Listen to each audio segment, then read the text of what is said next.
چند چیزیں رسول خدا حضرت محمد مصطفیٰ صلی اللہ علیہ وسلم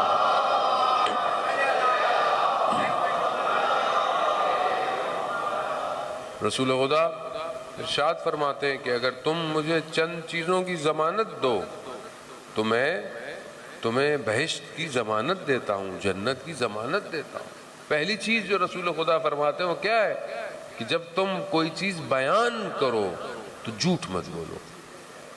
اگر تم زبان کی ضمانت دیتے ہو یعنی جھوٹ نہ بولو تو میں تمہیں بہشت کی جنت کی ضمانت دیتا ہوں۔ لیکن آج آپ کے معاشرے میں دیکھیں سب سے زیادہ مشکل سچ بولنا ہے، جھوٹ تو اب جھوٹ ہی نہیں رہا، اتنی ملاوٹ ہو گئی ہے سچ اور جھوٹ میں کہ سچ بولو تو انسان پھنس جاتا ہے، جھوٹ بولو تو انسان مثلا آپ بولیں گے میں نے کتنا نارمل زندگی میں ایک چیز ہے، مثال کے طور پر کوئی بولے کتنے بجے آنا ہے، آپ بولیں اتنے بجے آنا ہے، اور اگر کوئی ٹائم پہ آ جائے تو آپ بولتے بھائی طبیعت ٹھیک ہے، تو ایسے ہی میں نے کہا تھا دیر سے، مطلب نارمل زندگی ہو گئی ہے کہ انسان کہاں ہو، بس ابھی یہ پل پہ ہی ہوں، اب یہ نہیں پتا یہ اس پل پر ہے کہ 3-4 پیچھے والے پل پہ کھڑا ہوا ہے۔ انسان ایسی ہے، جھوٹ تھوڑی بول رہا ہے، لیکن انسان ایسا ہو گیا ہے۔ بزرگ تھے خدا ان کے درجات بلند کرے، وہ کہتے تھے کہ جب کوئی فون کرتا ہے تو آپ سے پوچھتا ہے کہ کیا کر رہے ہو، آپ کیا کہتے ہیں؟ میں تو کچھ نہیں کر رہا۔ کہا سب سے بڑا جھوٹ ہے یہ، کچھ تو کر رہے ہو، بیٹھے ہوئے ہو، پڑھ رہے ہو، کھا رہے ہو، پی رہے ہو، کچھ دیکھ رہے ہو۔ اب انسان کی زندگی میں اتنا زیادہ ہو گیا ہے کہ انسان بغیر جھوٹ کے زندہ نہیں۔ اور آپ کو پتہ ہے کہ گناہ کبیرہ، کچھ گناہ ہیں جو کبیرہ گناہ ہیں یعنی بڑے گناہ ہیں، گناہ صغیرہ بہرحال گناہ ہے، چاہے چھوٹا ہو یا بڑا ہو۔ روایات ہیں کسی گناہ کو چھوٹا سمجھ کر مت کرو، کہیں یہ نہ ہو کہ یہی گناہ تمہیں عذاب میں ڈال دے۔ اسی طرح نیکی کے لیے کہ کسی نیکی کو چھوٹا سمجھ کر مت چھوڑو، یہی نیکی تمہیں جنت کی طرف لے کے چلی جائے گی۔ مگر بعض اوقات انسان کو آئیڈیا نہیں ہے، جو گناہ کبیرہ ہیں ان میں جھوٹ گناہ کبیرہ ہے، اور بہت سارے گناہوں کی چابی ہے۔ ایک جھوٹ انسان کو دوسرے جھوٹ، تیسرے جھوٹ، چوتھے جھوٹ، پانچویں، اور پھر جھوٹ لگاتار۔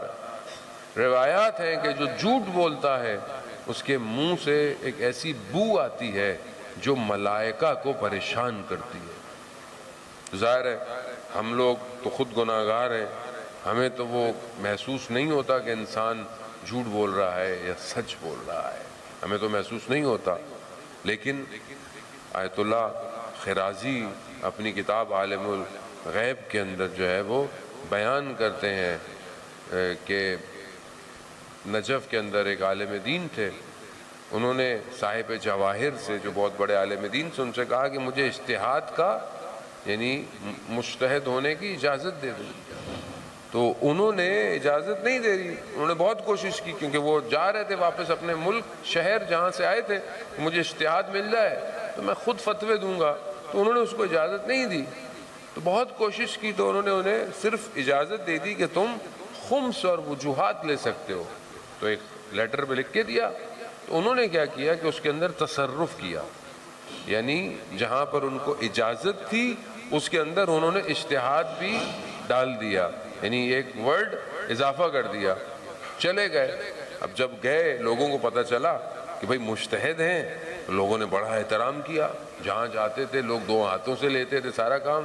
لیکن ایک بزرگ تھا کہ جب یہ اس کے پاس سے گزرتے تھے تو وہ احترام نہیں کرتا تھا ان کا، اور اکثر جس طرح لوگ کرتے تھے وہ نہیں کرتا تھا۔ انہوں نے تفتیش ہوئی کہ یہ بزرگ میرا احترام کیوں نہیں کرتا، تو اس کے پاس سے گزرے، کہا کہ مسئلہ کیا ہے، تو اس نے کہا کہ تم نے اضافہ کیا ہے، جھوٹے ہو۔ اب یہ پریشان ہو گئے کہ یہ بزرگ اس مقام پر ہے کہ جسے پتہ چل گیا ہے کہ میں نے کیا کیا، تو ایک دم اس سے پوچھا کہ آپ کو کیسے پتہ چلا؟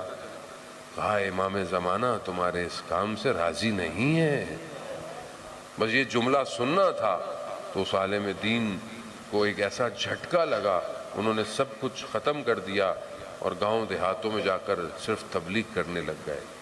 یعنی ایک جھوٹ تباہ بھی کر سکتا ہے، اگر انسان اس کی اصلاح کر لے تو اسے بچا بھی سکتا ہے۔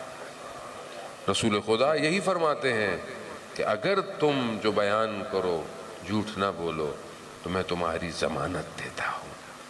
دوسری چیز رسول خدا نے کیا فرمایا کہ اگر تم اپنی جو ہے وہ آنکھوں کی حفاظت کرو تو میں تمہیں ضمانت دیتا ہوں۔ قرآن بھی کہہ رہا ہے کہ اپنے ابصار کو، اپنی نگاہوں کو جھکا کے رکھو۔ اگر انسان اپنی نگاہوں کو گناہوں سے بچا کے رکھے تو آپ دیکھیں کہ رسول خدا ضمانت دیتے ہیں۔ اور ویسے ہے بھی ایسی ہے کہ ظاہر ہے ایک آنکھ جو توجہ نہ کرتی ہو، جس کو اپنی قیمت نہ پتا ہو، یہ آنکھ چاہے تو امام کو بھی تو دیکھ سکتی ہے، یہ آنکھ چاہے تو دنیا کے ہر چیزوں کو دیکھ سکتی ہے، لیکن اگر یہ آنکھ پاک ہو، صاف ہو تو اسے اللہ کے جلوے نظر آتے ہیں۔ اگر یہ آنکھ پاک ہو جائے، یہی تو ہے۔ مثلا میرے جیسے گناہگار کو کچھ بھی نظر نہیں آتا، شاید سامنے والا پتھر بھی نظر نہیں آتا، میں ٹھوکر کھا کے گر جاتا ہوں، کیونکہ اتنا میری آنکھیں دنیا کے اندر مگن ہو چکی ہیں، ہر چیز دیکھ رہا ہوں، ہر چیز۔ اور آج آپ کے سامنے سوشل میڈیا، انسٹاگرام، ٹک ٹاک، فیس بک، یوٹیوب، جو دنیا کی چیز آ رہی ہے سب میں نہیں دیکھنی ہے، سب میرے لیے بنی ہوئی ہے۔ اور جب سوتے ہوئے میری آنکھیں یوں ہوتی ہیں، جب مر رہا ہوتا ہوں پھر کہتا ہوں اچھا اب تو سو جاؤ تھوڑی دیر کے لیے۔ اتنا انسان اپنی آنکھوں کو تھکا رہا ہے، وہ فضول ہے۔ کوئی چیز مطلب اتنی میں سے کتنی چیزیں فائدہ مند ہیں، لیکن انسان اپنی گناہ۔ رسول خدا آنکھ کی ضمانت مانگ رہے، صلاۃ بیت محمد والے محمد، اللہ صلی محمد والے۔ وہ بھی ایک آنکھ۔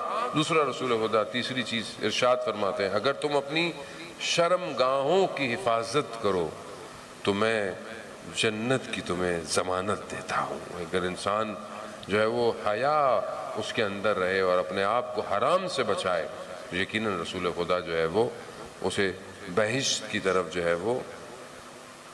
چوتھی چیز رسول خدا فرماتے ہیں، صلی علی محمد، اگر تم ادائے امانت میں خیانت نہ کرو، جو تمہیں امانت رکھوائی گئی ہے، دی گئی ہے، چاہے وہ مادی ہو، چاہے وہ کسی کا راز ہو، چاہے تمہارے پاس کسی کے عیب ہوں، یہ امانت ہے۔ بہرحال اس امانت میں خیانت نہ کرو تو میں تمہاری جو ہے وہ ضمانت دیتا ہوں۔ عزیزان محترم، بہرحال یہ انسان، بہرحال اگر انسان اپنے آپ کو آخرت کا انتخاب کرے تو خود بخود اس کی دنیا بہتر ہو جائے گی۔ لیکن ظاہر ہے جب انسان دنیا کی طرف بڑھتا ہے تو اب یہ ایک انتخاب ہے کہ بی بی نے جو ہے وہ اس کا انتخاب کیا، اپنے گھر کو، اپنی مال کو، اپنی دولت کو، کس کے لیے؟ صرف خداوند متعال کے لیے۔ جب رسول خدا نے بی بی زہرا سلام اللہ علیہا کو دیکھا، اللہ صلی اللہ بی بی کو جب شادی کی، جب ان کی پہلی رات ہے تو کیا دیکھا کہ بی بی پرانا لباس پہنی ہوئی ہیں۔ تو رسول خدا نے کہا کہ بیٹی نیا لباس کہاں گیا؟ کہا بابا وہ فقیر سائل آیا تھا، میں نے اس کو دے دیا۔ تو کہا بیٹی پرانا لباس دے دیتی، نیا خود پہن لیتی۔ تو کہا بابا میں نے یہ سب آپ سے سیکھا ہے، میری ماں نے اپنا سب کچھ اسلام کی خاطر دے دیا، آپ کے پاس کچھ نہیں تھا، صرف آپ کے تن پہ لباس تھا، سائل آیا تو آپ نے اپنا پیراہن اتار کر دے دیا۔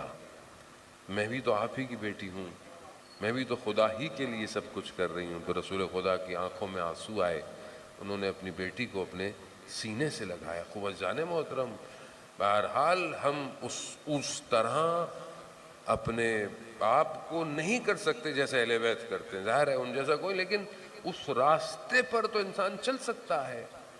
انسان پورے سال میں اپنے کتنے لباس جو ہے وہ لوگوں کو دیتا ہے، سوال ہے۔ اور اگر نیا لباس نہیں دے سکتے تو پرانا لباس تو ہے آپ کے پاس۔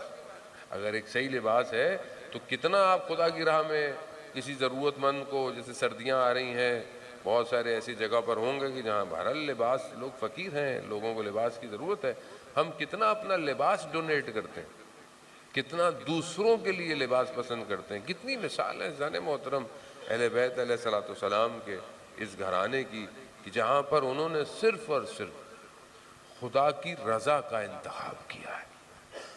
خدا راضی ہوا. معصوم ہے، عبد صالح ہے، خدا قرآن میں آیات ان کے لیے نازل کر رہا ہے، مگر یہ خدا کی بارگاہ میں شکر کرتے ہوئے تھک نہیں رہے کہ جو بھی ہے دینا ہے. امام حسن مجتبیٰ علیہ الصلوۃ والسلام، اللہم صلی علی محمد. امام نے کئی دفعہ اپنی زندگی میں اپنا پورا مال خدا کی راہ میں لوٹا دیا، کئی دفعہ. اور یہاں ان کے گھر کے اندر آپ دیکھیں کہ فقر ہے، فاقے ہیں، مگر خدا راضی رہے اور خدا کی رضا کو مقدم رکھا. یہ بہت امپورٹنٹ ہے کہ ہم اپنی زندگی کے اندر کتنا دوسروں کے لیے، کیونکہ معاشرہ اسی طریقے سے ڈیولپ ہوتا ہے. وہ معاشرہ کہ جو امام تشریف لائیں گے اور ایک ایسا معاشرہ بنے گا، وہ ایک دن میں نہیں بنے گا، اسے آج سے ہم نے بنانا ہے.